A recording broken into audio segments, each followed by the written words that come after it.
Today we're going to talk about machine learning and credit risk, and we're going to talk about it within the context of the Hopsworks platform and Inferyx platforms. So credit risk is a big topic. I'll just present our company first. So Hopsworks are a company that are best known as building the first open source and enterprise feature store. It's also an MLOps platform, Hopsworks. So it has an entire MLOps capabilities, including a model registry and model serving with Kserve and a vector database with OpenSearch. And it can be deployed on-prem and in the cloud. And you can see many of our customers there at the bottom, and a little quote from one of them that this is from American First Credit Union. You can achieve ROI within 6 months with Hopsworks. Yogesh, I'm going to present to Inferyx. Yeah. Hi, this is Yogesh. I'm the founder and CEO of Inferyx. So Inferyx is a low-code application development accelerator, which allows you to, through a configuration, build your applications in a 10x faster as compared to the traditional approach. It's primarily a platform to build your AI/ML application, which integrates well with Hopsworks and Neo4j, which is a graph database. There are multiple use cases for which Inferyx can be used. Today, we are going to focus on the credit risk analytics, but you can pretty much build these type of use cases which are in the area of customer analytics, risk, or fraud. Great, thanks. Thanks, Yogesh. So we're at two different layers. Hopsworks is the data and MLOps platform for building your systems, primarily for developing solutions in languages like Python or Spark, or Flink for real-time machine learning. And then Inferyx is the low-code app development platform that can run on top of Hopsworks. So today we're going to talk about the problem of credit risk in the context of machine learning. And we're going to talk a little bit about why Hopsworks is a very important platform for doing credit risk and machine learning, for not just developing credit risk applications, but also operating them. I'm going to present a demo of Hopsworks for loan approval. So loan approval is in typically in the finance or in the mortgage segment, where you want to estimate the risk that a particular loan will be either paid off or charged off, which means that it will be defaulted on. And Yogesh will present a no-code supply chain credit in the shipping industry. So what happens if a supply chain breaks? What's the credit risk in that case? And he'll present an example in Inferyx that also builds on work in a graph database in Neo4j. And then we'll open up for question and answers at the end. So let's get started. A lot of people have credit risk applications in their organizations today. Rule-based credit risk has been around for quite a while. We have a lot of platforms where we can see in the bottom left-hand corner here, people are generating business value by estimating credit risk with effectively a production system where we have lots of rules, and then we try and estimate credit risk based on whether these rules match or not. This is not what we call machine learning. Machine learning is where we're able to collect large amounts of structured data, and we're able to have, in the case of supervised learning, we're able to have maybe the outcome of a particular, in my case, we take the loan approval process, we have the outcome of a loan that it was paid off, and we have an outcome of a loan that it wasn't paid off. So in that case, we might try to predict whether a given loan will be paid off or not.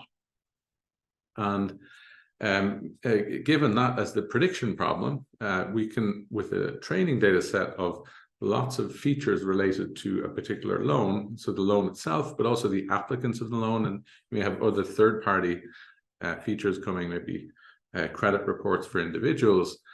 With all of that training data, we can train a model so that when somebody new arrives, and we would like to predict whether that person will predict whether they're going to pay off the loan or we're going to default on the loan, the model should give us good performance in terms of that prediction.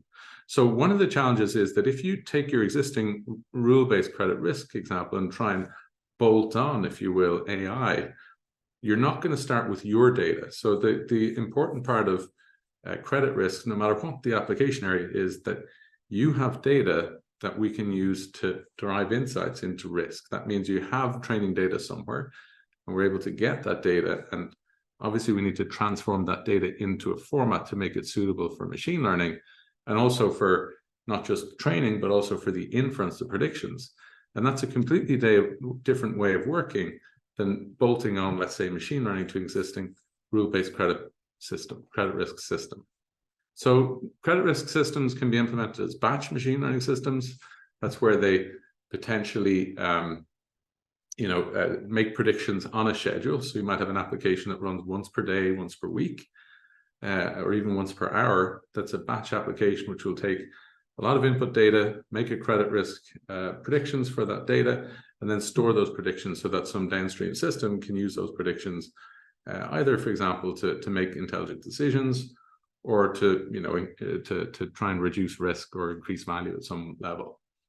The highest level of value you can create is kind of this real-time credit risk, where we have an interactive application, and I can show the loan approval example, where we have an interactive application, and we'll ask the model, hey, for this particular input features for this user, the user would like to borrow this amount of money, and these are the parameters of the loan. And then we have some historical data about that user from a platform called the Feature Store. We'll be able to combine that together to make predictions about whether we should approve the loan or not. And we can do that in real time. Okay. And this chasm we talk about is really just making the leap to machine learning for credit risk. So how do you cross the chasm? Do you cross it by bolting on, or do you go ML first? Now, there's a lot of challenges in credit risk that many of you will be familiar with, and many of these feed into why machine learning is growing in importance.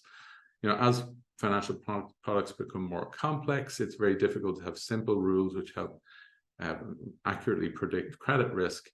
Data-driven approaches really help and manage that complexity.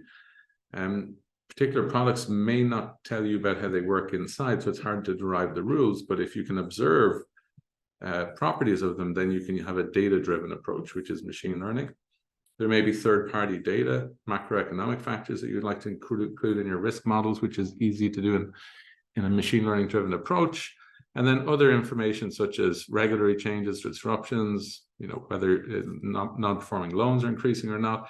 This can all be, with a data-driven approach, can be more easily integrated into machine learning systems. Hopsworks is a platform for credit risk. It provides, firstly and foremost, it makes it easier to get your models to production faster. So what we mean by that is that when you have your own private data that we'd like to train a model with, you can train it on Hopsworks or on an existing data science platform you may have. Then when you've trained a model, you'll need to make predictions with the model. And that means using historical data, for example, about the entities you're making predictions with. It could be graph data that you've computed. It could be loan prediction data for applicants or loans. Historical data and contextual data can be retrieved from Hopsworks Feature Store at very high performance. So if you have a real-time system, it's great. If you have large volumes of data and you have an application that's generating a lot of value, you want to make sure that that's highly available. So Hopsworks is a highly available platform, both within a data center and also across regions. So even between data centers, if you have very high availability requirements. If you're a financial institution and you're not in the cloud yet, Hopsworks will work for you. It's also available as a managed platform in the cloud if you're there already. Like I mentioned, we can get you to models production faster than almost any existing platform.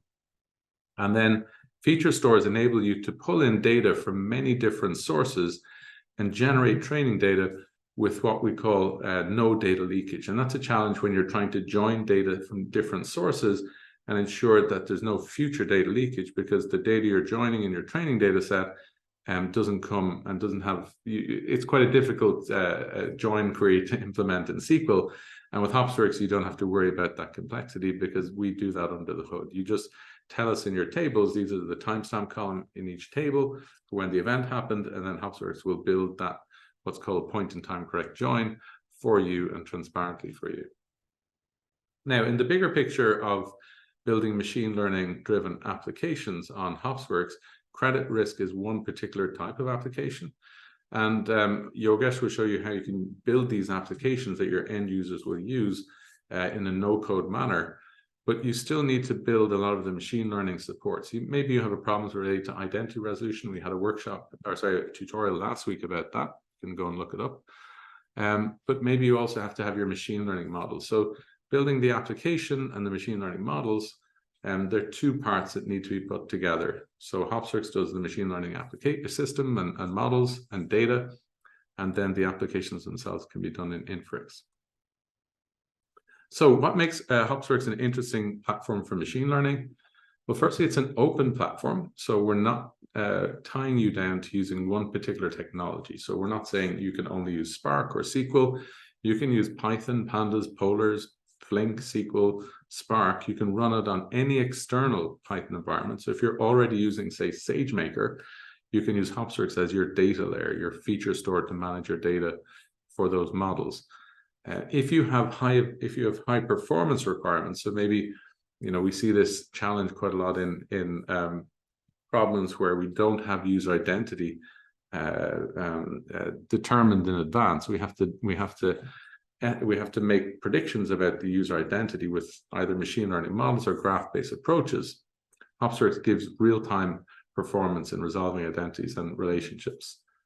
And then also, if you're running on-prem and you don't have a data science platform, Hopsworks does support compute. You can use GPUs within Hopsworks. You can fine-tune large language models. We had a webinar about this 3 weeks ago.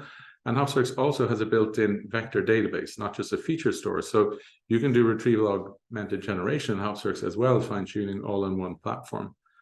For development, of course, we have support for Git and Python libraries and so on. And I'm going to show today, demonstrate developing externally from Hopsworks, but you can also develop within Hopsworks. There's support for notebooks and jobs within Hopsworks. So those of you who are data scientists will wonder, how do I build a machine learning system on Hopsworks? So if I have a credit risk machine learning system I'd like to build, there's going to be data coming in, there'll be predictions coming out, and there'll be some sort of user interface or applications consuming those predictions. And then we need to build the bits in the middle. Now, MLOps as a kind of a framework or a process for building machine learning systems has become extremely complex. So if you look at, say, Google or Databricks architecture for MLOps, they'll show you 24 or 26 components to build, respectively. That is too much, and it's intimidating. It has everything from infrastructure to data engineering to data science, all baked in there. But to build a machine learning system, you don't need all of that complexity. And to follow MLOps best practices, you don't need to follow that complexity either. What you need are three main programs that will make up your machine learning system: an inference, a feature pipeline that will take your raw data and create features and labels, a training pipeline that will take your features and labels and output a trained model, and an inference pipeline that will take in as input the trained model and the features and make predictions. So its output will be predictions that can be consumed by a UI or an application. These are the three ML pipelines. I don't use the term ML pipeline talking about something specific, because the pipeline has a well-defined input and output. But here we have three well-defined pipelines, ML pipelines. We have a feature pipeline, a training pipeline, inference pipeline. You build those three pipelines and you have an ML system. And if you want to go from dev to staging to prod, you can do that very easily by just testing these pipelines, testing them on data, unit testing them, testing the data, validating the data that goes into them. But you can open up that Pandora's box, but only first after having built your first, minimal viable machine learning system in 2 weeks. So what makes Hopsworks different compared to, say, Databricks, for example, is that we don't enforce a particular compute environment for these three pipelines. So the best feature pipeline, if you have small data, might be Pandas or Polars. If you have large data, it might be dbt SQL or Spark. And if you have streaming data coming in, you might use Flink or Beam or Spark Streaming. All of these are supported. For training, it's typically Python. You don't have to run Spark or PySpark. It's Python is what people prefer. And then for inference, if it's a batch inference pipeline, Python or PySpark, depending on whether you have small data volumes or large data volumes. So a batch inference pipeline is a program that runs on a schedule, and it makes predictions that we're going to store somewhere that will be consumed by a dashboard or some downstream application. But when we have an online inference pipeline making predictions in response to user requests, for example, then typically that's implemented in Python. So Hopsworks supports, it has its own model serving framework called Kserve, if you wish to use that. It's the de facto open source model serving framework for Kubernetes. But of course, you can use your own one as well, because it's a very open platform. So Building the machine learning system will involve building your feature pipeline, training pipeline, inference pipeline. The feature pipeline will save its features to Hopsworks. Those features and labels will be used to train the models. The models will be saved to, there's a model registry in Hopsworks as well. And then the model can be downloaded along with the pre-computed features. And if you have an online application, any user input here to compute on-demand features, and then predictions are consumed by AI applications. And of course, all of this needs to be audited and monitored. And Hopsworks supports storing prediction logs, and we have coming in the next release monitoring, so monitoring of feature values for drift and so on. So a little bit more on properties. Hopsworks enables you to get better predictions faster, as we've talked about. We talked already about point-in-time consistent data from our feature store. The architecture is ML pipelines first. So you really only have to build these 3 pipelines. Don't build the infrastructure, the ML infrastructure yourself. Just use the ML infrastructure that we provide. High availability. So our online feature store is built on MySQL cluster, a fork of it that we developed called RonDB. We're ex-MySQL, and that database is used in most. When you turn on your telephone, most of the time, the database you're connecting to is running that database. So in the very highest of high availability conditions, this database is widely used. Of course, the platform is an enterprise platform, so there's AAA security and governance, and it's a collaborative platform for developing it. So that's a bit about Hopsworks, and I'm going to jump in and show the demo of the platform. I'm going to show the loan approval example. And before I introduce it, I'm just going to tell you what the prediction problem it's based on. So it's based on an open data set. So all of this code is available on GitHub. I'll show you the link in a minute. It's in the Hopsworks tutorials repository in our GitHub repo. And in this particular case, there is a public open data set provided by Lending Club, which is the world's largest peer-to-peer lending platform. And every month they release new data on loans that were approved by them, and also the status of the loans, whether they were paid off or defaulted on. So there's many different prediction problems you can solve with this. The notebooks here actually solve 2 different prediction problems. One is a batch inference prediction problem, where we want to estimate the risk of all the loans in the portfolio. So that would be, for example, the owner of these loans would be interested in calculating once per day. They might have a dashboard which says, hey, here's the updated risk for your portfolio. And the second prediction problem that we solve, which is an interactive system, is where a borrower applies for a loan, and then in real time we have a model that goes to the feature store to get pre-computed features about those borrowers and the loan, and then makes a prediction about whether the loan should be approved or not. So that's the prediction problem we'll look at today, is to predict whether a given loan should be approved or not. But of course, given an interesting data set like this, many different prediction problems could be defined over it. So this is what the data looks like at a very high level. And we have IDs for borrowers, when the loan was issued, the interest rate for that loan, the purpose of the loan, the amount of money borrowed, and there's also a loan status category. So what you can see here is that, yeah, this is interesting, but we don't have any information about the people applying for the loans. That's in a separate table called the applicants table. And what we can see here is we have the earliest credit line for this applicant, whether they've been verified as a user, their home ownership status, and their annual income. So what we want to do is basically take these different tables of features and we ingest them into the feature store. And you can write a feature pipeline which once per month will run and pull the latest data from this lending data set, peer-to-peer lending data set, down and update these feature groups.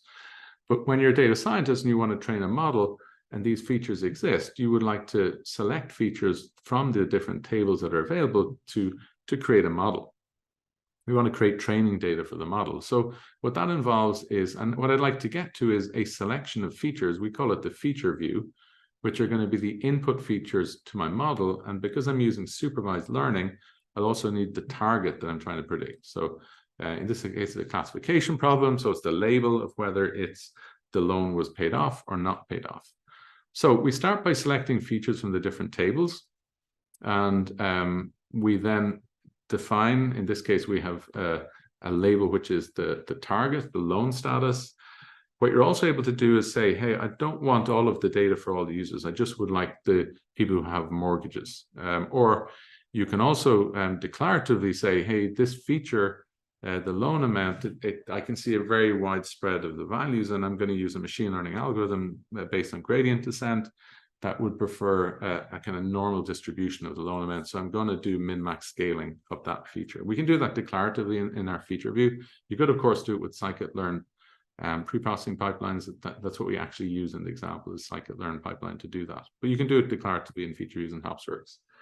So why a feature view is interesting in a platform like Hopsworks as a data scientist is you can use it to create a consistent snapshot of training data. So it's going to be point in time consistent without feature data leakage. You can also say, give me a row of feature data for this particular user, or give me a batch of feature data that I'm going to perform inference on, so batch inference on.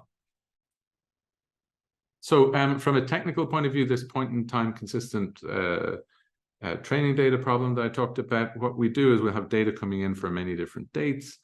And when we create training data, we want to make sure that we bring in, for example, if we bring in a feature from the applicant's data, we don't want to say, for example, that the user had a mortgage when they didn't have a mortgage, or for example, that the user owns a house when they didn't own a house. So if you made a mistake in this when joining in the feature values into the loans, you might say, well, now I can see that the user owns a house. I'm just going to put own house in the in that feature column for my training data. But at the time the loan was given out, the user maybe didn't own a house. So we need to make sure that we don't leak that kind of feature data into the application. So these are the notebooks that we have. We've got a feature pipeline, we have a training pipeline, a batch inference pipeline, and we have this interactive application. I'm just going to walk through the notebooks and show you the artifacts created in Hopsworks from this. You can reproduce this all yourself. It's free to create an account on hopsworks.ai. You can run these notebooks from Jupyter. That's what I'm going to do here. And they should work from Colab as well. But I prefer Jupyter for many reasons. So let's get into this and look at the example. So I cloned, this is the example, by the way, here on it's available on GitHub. Under Hopsworks tutorials, we have a folder called loan approval. And you can see here, there's an EDA notebook. I'm going to skip over that, but we'll look at the feature pipeline, the training pipeline, and then we can look at the online, this is our UI, which is an online interactive work, and we also have the batch inference pipeline. So we can have a look at all of those. Okay, let's get started. So the first one is our feature pipeline. So in a feature pipeline, we want to take in our input data. So this is our input data, and we're taking in the loans information that came in for today's date. So today's date would typically be a parameter. So maybe we run this once per month, and we'll pull in the loan data for that month. We're also going to pull in the applicants data because we've got these two tables, applicants and loans. Of course, this could have been two separate pipelines, but because the data arrives at the same time, at the same location, we can run it in a single feature pipeline. But if your data was being updated at different cadences from different data sources, you might have two different feature pipelines here. Here I've got one. Now, I'm not going to go through the details of all of the feature engineering that's going on here.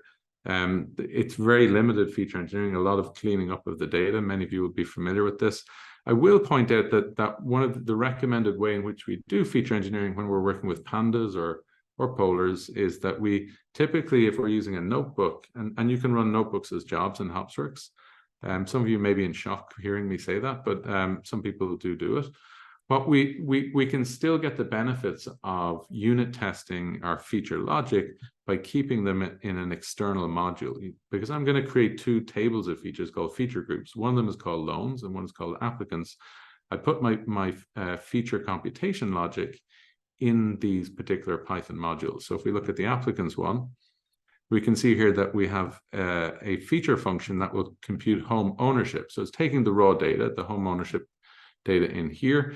And if the value is any, or if it's none, we're just going to have a column called a category called other. So it's doing a little bit of cleanup of the label of the categories in this home ownership feature. Now you'll notice that this is a Python UDF. When you have larger data volumes, you'll typically use pandas UDFs in it. And and you may run this code in Spark. And this works really well because those same feature functions we may also need to run in our online inference pipeline. So in Hopsworks, we can ensure the consistency between both of those by using the same feature function in online inference. But typically, and then you can have the benefits of unit testing these feature functions as well. So let me move through this relatively quickly. We can see we've got some categorical variables and numerical variables. What's of interest here is data validation. So what I've added is data validation rules. Hopsworks supports a framework called Great Expectations. So you can say for the column called interest rate, we expect the minimum value to be -2 and the maximum value to be 2,000. And this expectation suite that we've created, we can attach it to our feature group. So this is the feature group that we're creating after we've logged into Hopsworks. It's called Loans, Lending Club Loans. It's going to be available online because we have online applications retrieving data from it. We identify a primary key and an event time column. And then we can declaratively define data validation rules and Great Expectations for it. So when we insert data into Loans feature group, you can see what will happen is that it will validate the data here in the client. And then you can have a policy to say, okay, reject the data being inserted, or just give me a warning, or give me an alert on Slack or email that's been a problem with ingesting the data. Now, for the applicants feature group, you can see you can also have a partition key. So if you have a large volume of data, we can define a partition key so that queries using that partition key can be much more efficient. So this is under the hoods, it's going to be high partitioning on the tables in Hopsworks. So here we're just updating the data. We can also update metadata. So here we're updating some descriptions of the features. So that users or data scientists seeing the features will be able to see a better description of them. So let's have a look at what happened in Hopsworks when we ran this pipeline. So this is Hopsworks here. We can see we can search around for data. So I have this loans feature group somewhere here. I typed it slightly wrong. So the loans feature group is in here. Let's have a look. So here's my loans feature group here. And this is the one I created. And there should be an activity here to see, look, I created 369,000 rows. And then I updated those rows and I got a data validation fail here. So I've done quite a bit of work on this feature group here. We can see that the data is being stored internally in Hopsworks as hoodie tables. You can have external tables as well, or external feature groups. So maybe your feature pipeline is running on a data warehouse like Snowflake or Databricks or Redshift, and you already have tables of features there. You can just mount those directly as feature groups in Hopsworks. They'll be external tables. We can see here that for the features, I've got my features here. We have 10 features. And this is the description that we added in the code. So you can see that the data scientists can understand, okay, information about individual features. We can have our data validation rules with the expectations, and we can see I got some unsuccessful ingestions here, and I can see then what the problem was. So I get the Great Expectation log. It was actually an exception. And I think I passed in a string instead of a number when I ran that version of the pipeline. And we can get a preview of our data, so we can see what data looks like here, which is quick, and some quick EDA, exploratory data analysis. You can see, for example, the interest rates, the minimum value was 5.32 and the max was 30.99. And the range of loan dates, the range of loan amounts that were given out, so minimum 500, max 40,000. It's a peer-to-peer lending platform. And the same was true for the applicants. So the applicants feature group was created here. And again, we can browse our data, do some EDA, figure out what features we need. We didn't have any expectations on it. Have a quick look at the data. You can see it looks as following. You'll notice that the categorical features are not encoded and the numerical features are not normalized or standardized. We do that typically in the training and inference pipeline. And we do it because every time we want to insert new data here, we don't then have to rewrite all the values, and we get the benefits of EDA in here. You can read the values and you can figure them out. And also, if you're going to, for example, take a numerical feature and you say, well, I want to standardize it or normalize the value, that might be great for a deep learning model, but it won't be so good for a tree-based model, so a decision tree. So that's why we typically do the feature encoding and scaling consistently in training and inference pipelines, not in feature pipelines. Right, so let's move on. That was our feature pipeline. So let's go to the loan approval, the training pipeline. So move back to the start. So in this case, I'm training a model with scikit-learn. Because it's a pretty straightforward model, I could train it with any kind of really traditional machine learning model. XGBoost might be good, or you could have logistic regression, or even a random forest. It's not really important, but you can just, it's very easy to plug in different models that you want to use in here. So you can see, yeah. So let's have a look at what we do. Firstly, we log into Hopsworks. Now, we said earlier that when we want to select features from different tables, it's very easy to do. We can see what's happening here. I've got my two tables, the loans and the applicants. They're called feature groups. And I'm going to select all of the features except the ID and the issue date from the first feature group. And then the second feature group, applicants, I'll select all of the features except the earliest credit line, the partition key column, and the ID. This query object is our selection of features, and we create the feature view with that selection of features. Oops. So this is our feature view here. And the feature view is called loan approvals, and we tell it what the label is. It's loan status, and we give it a name and a version. So versionings are very important, because when you've trained a model and you've created training data with it, and you've deployed your model, this feature view is used again to get the inference data. So whether it's a batch of inference data, or whether it's individual feature vectors, so rows of feature data for online, it's the same feature view name and version that we train the model with, we'll use when we're in inference. Now, if you want to train a new version of your model with different features, you create a new version of your feature view and a new version of your model, and both of those can exist in parallel. So your old model can keep working, keep getting fed with data from the old feature view, and you can have your new feature view and your new model, and you can work them both in parallel. It means A/B testing becomes straightforward in Hopsworks. So here you see with my feature view, I can do very scikit-learn. I can get back training and test data as features and labels. And this is really fast. We have some nice support with Arrow and DuckDB for that now. It comes back really quickly. I'm using scikit-learn pipelines to encode my categorical features, and in this case, I'm using standard scaler on the numerical features, at least some of them. We can see which ones, yeah, all of the numerical features. And then I'm taking the label and I'm encoding it as a 0 or 1. We're using logistic regression to train the model here, and we're using this scikit-learn pipeline. So the scikit-learn pipeline will ensure that the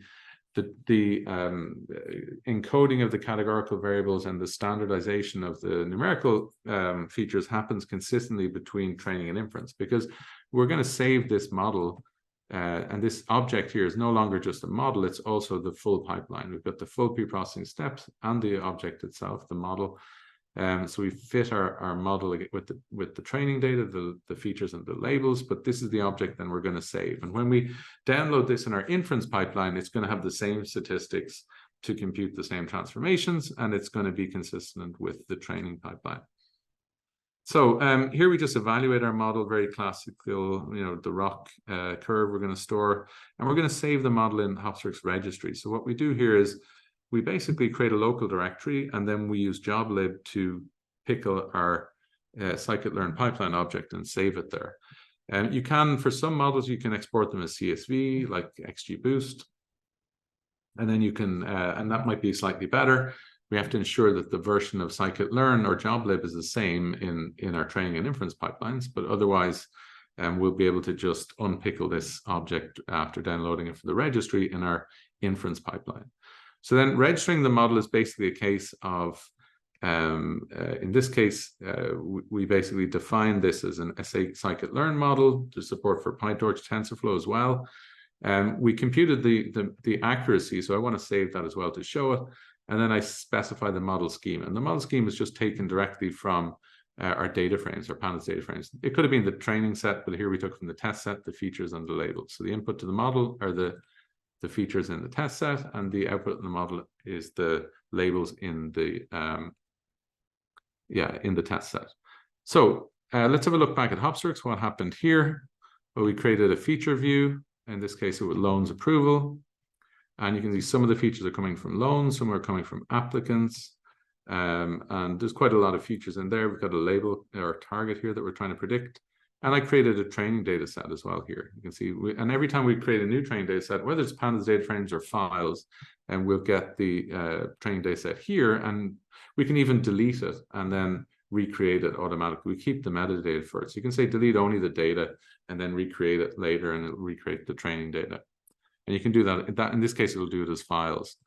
The model then was saved to the model registry. So I have a bunch of models in here, and this one's called lending model. And this model, you can see its accuracy was 72%. The files are available here, and we have some more metadata about the model here. But that's basically it for training. And then finally, we move on to inference. So I've got a batch inference pipeline. I'll skip through this, and then we have the online inference pipeline. So the batch inference pipeline basically gets a batch of inference data. So you can see here, we say, with our feature view object, we say, give me all of the data that arrived between this starting time and this end time. And I get it as a pandas data frame. And then we call model.predict on our pandas data frame. And that's our predictions. And we can save these predictions then and make them available. In this case, we're looking at predicting the risk over the whole loan portfolio, and we present it as confusion matrix. And this was actually uploaded to Hopsworks, so you'll see it somewhere in, I think it's in our file browser in here, in resources, images, somewhere here. Is the image in here? Yeah. Yeah, it just basically made it available here. Okay, and then I'll just skip over then the app, the last one. We have this online interactive application. This one here is written in Gradio. Let's have a look. So here we're taking user requests in, downloading our model, getting a reference to our feature view, and the user will enter some values here, the loan term, the purpose, the zip code amount, the interest rate, and then we'll call this function, get the pre-computed features, join them with the feature values passed by the user. We have some on-demand features to compute here, and then we return the prediction. So that's basically all of the code put together, and that's our machine learning system for loan approval.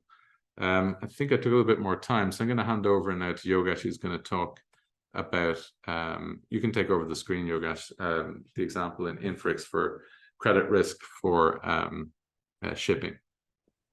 Sure. Do you want to go back to the slides, Jim, or? Yeah, we can talk. Do you want to talk to? I can share the screen and show the slides. Yeah. Yeah, we can go. There are 3 slides. Yeah, and then you can take over the screen. Yeah, go for it. Started sharing screen. Okay. So we are going to talk about what can you do with the Inferyx. So Hopsworks, as you understand, it's a machine learning platform where you can store your features and build the models and the model repository. So Inferyx basically it's a low-code platform which sits on the top of Hopsworks, along with Neo4j, which is a graph database, which is used to build the graph features. So the first step is really to do the feature engineering, where you can combine the graph features with the non-graph features. So to do the graph features, there are a series of steps which are written down here, where we are basically talking about a use case, which is supply chain. So supply chain is where you have packages shipping through various ports. So there are companies involved, there are suppliers, and there are customers. So what if like one of the port goes down, and if the customer, we need to see how the company's credit risk will be impacted given that situation. So we have an algorithm here which is described in step 1 to 5. All of this is kind of coded into a graph data science library, which is used in Neo4j, and then we compute features which are called graph features. So we have some non-graph features, which is nothing but the credit scores, which are available like in the external world for the customers and the suppliers, which are connected to these companies. And then using the graph algorithms, we also compute the additional score, which is called as a GDS scores, a GDS risk scores. So then we combine all of these scores together, and each of the scores becomes like a feature. And then with all the features in place, we can train a model and do a prediction. Okay, so I'll switch into the actual platform now. Okay, do you want to switch your screen, Yogesh? Yeah. Yeah, I've shared my screen now.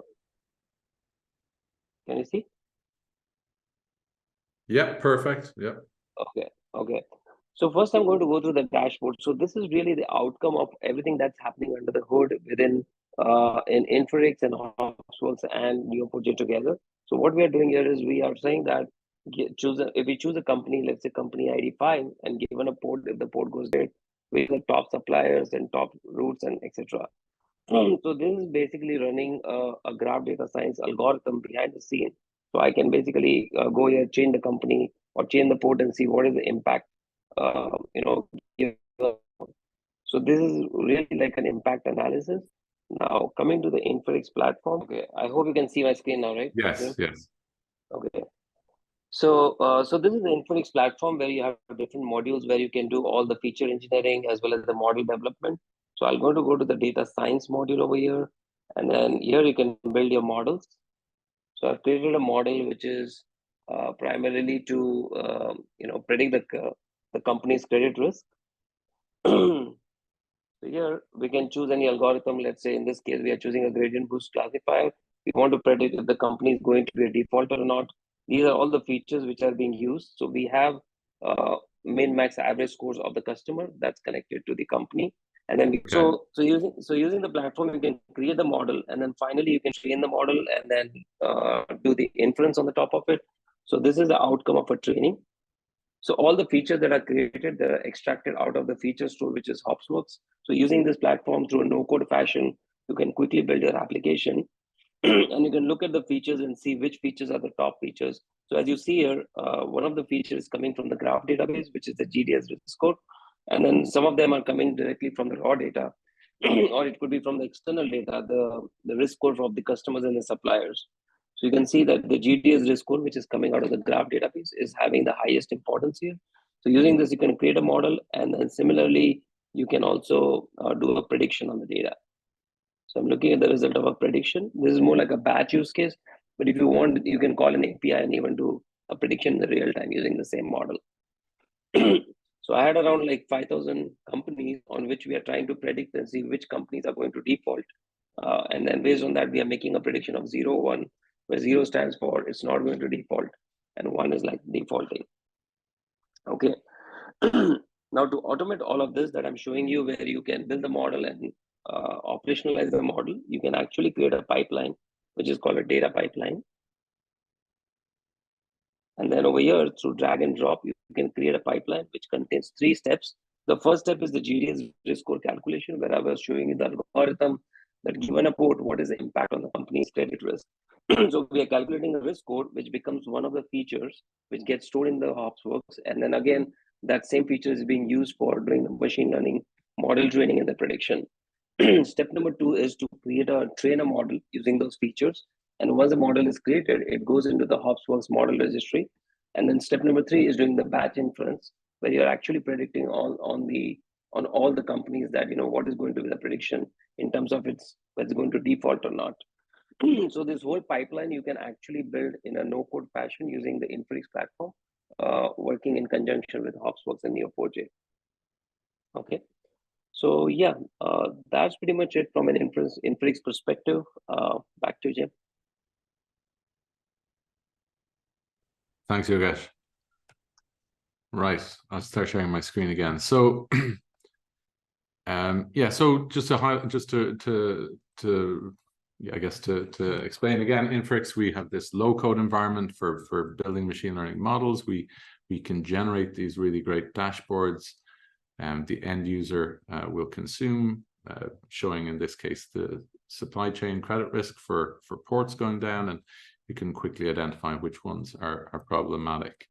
So when we put this together, what you want to have is a platform which will enable you to build these ML-driven applications. Whether you're doing it with low code, whether you're doing it with code, you need a platform that will enable you to get all of the data. If you want to do large language models on the same machine learning platform, Hopsworks can do it. There's a lot of capabilities in Hopsworks that we can see here that will help you to build production ML systems. So credit risk is bigger than the 2 problems we presented today. We presented loan approval and then supply chain credit risk. You also have many other platforms and machine learning problems that Hopsworks can be utilized for. We've had a previous webinar on fraud detection. We're going to have one on customer segmentation and targeting. risk-based pricing strategies. So Hopsworks is used in the insurance industry, of course. And of course, then we have, general forecasting, compliance, and regulatory modeling problems. So Hopsworks is a very useful platform to help you build these machine and operate these machine learning systems that can solve some of these machine learning challenges and problems that you may have. And more importantly, Hopsworks will help you get to production faster, because as you create more and more features, they can be reused across many different models. It's the main benefit or performance benefit of a feature store. That once you have features created, it's very easy to build the next model because some of the work has already been invested. You don't have to rebuild the feature pipeline. It just runs and keeps updating the features. All you have to do is train the model and then deploy the model, whether it's a batch inference application or as an online inference application. That's it. Thanks very much for attending.